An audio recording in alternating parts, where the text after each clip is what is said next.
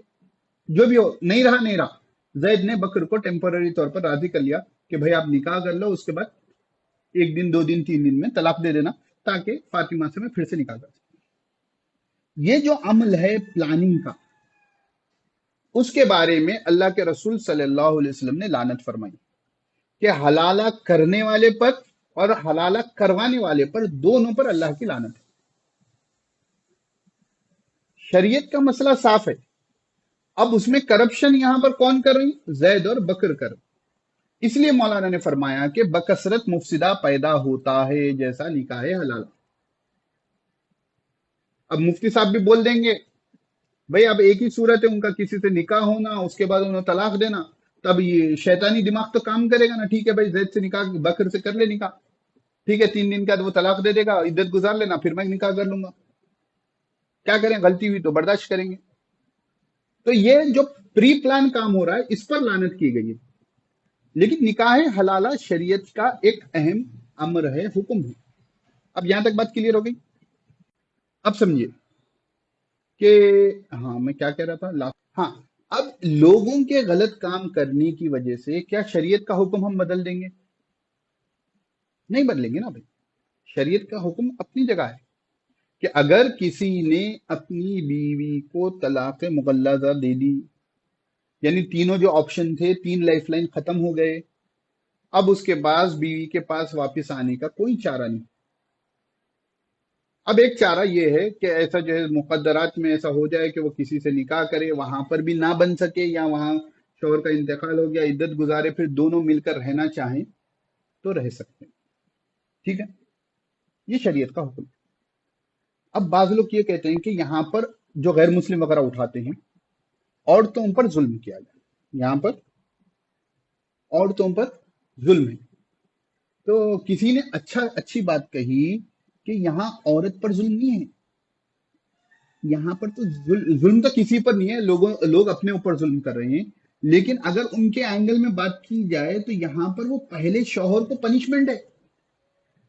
جو تمہاری شریک حیات تھی، جو تمہاری ہمسفر تھی، جس سے زندگی بھر کا رشتہ جو ہے شریعت میں تم نے بنایا تھا، تمہارے اس جہالت کی وجہ سے اب وہ تمہارے پاس حلال ہونے کی صورت ایک ہی ہے کہ اس کا نکاح کسی اور سے ہو جائے.